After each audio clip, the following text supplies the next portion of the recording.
ध्यान दीजिए, एक व्यक्ति ने जंगल में आपातकाल में मूत्र विसर्जन करते समय पत्तियों में एक असामान्य चीज देखी। उसे आभास हुआ कि आसपास और भी खोज हो सकती है। जल्दी ही उसने एक गुफा खोज निकाली और जब वो लाइटर की रोशनी में इधर उधर देख रहा था तो जमीन धंसने लगी। प्रतिक्रिया करने की कोशिश में जमीन के अंदर किसी चीज ने उसके पांव पकड़ ली। हालांकि वह ऊपर निकलने का संघर्ष कर रहा था, वह एक गहरी खाई में घसीटा गया और फिर केवल एक खौफनाक चीख सुनाई दी। कुछ वर्षों बाद एक समृद्ध युवक ने यहाँ मर्सनरीज का एक समूह इकट्ठा किया। जब उसे मालूम चला कि इस जगह का इस्तेमाल द्वितीय विश्व युद्ध के दौरान जापानी सैनिकों द्वारा मैकेनिकल शिविर के रूप में किया जाता था, संभावना है कि यहाँ शत्रुओं द्वारा लूटे गए अधिक मात्रा में सोने को छुपाया गया है। जब युवा मालिक और उसकी प्रेमिका लंबे बालों वाली बहन संग फ्लर्ट कर रहे थे, अचानक एक गोली उनके गाल को खरोंच गई। उसे समझ में आने से पहले ही और भी गोलियां उनकी तरफ चलाई गईं। समूह ने तुरंत जमीन पर गिरकर आड़ खोजी और जवाबी हमला किया। ये पता चला कि पहाड़ी के उस पार कुछ अज्ञात लोग उन पर तेज हमला कर रहे थे और दोनों पक्षों में गोलीबारी जारी थी, पर दुश्मन को भौगोलिक फायदा था, इसलिए जीत मुश्किल थी। आनन फानन में कैप्टन ने सभी को खदान के अंदर छुपने का आदेश दिया, लेकिन दुर्भाग्य से एक हैंड ग्रेनेड खदान के अंदर फेंक दिया गया, जिससे ग्रेनेड फट गया और खदान का मुख्य द्वार ध्वस्त हो गया और एक मर्सेनरी जख्मी भी हो गया।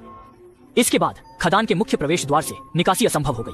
कुछ बहस के पश्चात सबने सहमति जताई कि अंदर की गुफाओं के माध्यम से बाहर निकलेंगे और एक ध्वस्त दरवाजे से होकर पत्थरों की सीढ़ी उतरकर लकड़ी के पुल तक गए। पुल पर कदम रखते ही अचानक चारों तरफ रोशनी चमक उठी और साथ में एक विचित्र धुन गूंजी। बड़े कद के व्यक्ति ने जापानी भाषा में छोटे बालों वाली सहेली से पूछा, यह धुन कौन सी है? उन्होंने बताया कि यह प्रोपेगेंडा गीत है। लंबे बालों वाली सहेली ने पूछा, क्या यहाँ कोई है? युवा नेता ने सुनिश्चित किया कि यहाँ के प्रवेश द्वार दशकों से सील है, किसी का होना नामुमकिन है, मतलब यहाँ कहीं और से निकासी होगी, इसलिए सतर्कता के साथ आगे बढ़े। कुछ समय बाद कप्तान ने एक इस्पात दरवाजा देखा और उसे ताकत से धकेल कर खोला। वहाँ एक प्रयोगशाला थी जिसमें अनेकों बोतलें और जार अलमारियों पर सजी थी। कप्तान ने जब रोशनी दौड़ाकर देखा, उसने तुरंत गोली चला दी। वहाँ दीवार पर एक गैस मास्क लटका था। इसके बाद वे सब गहरे अंधकारमय गलियारे में आगे बढ़ते रहे।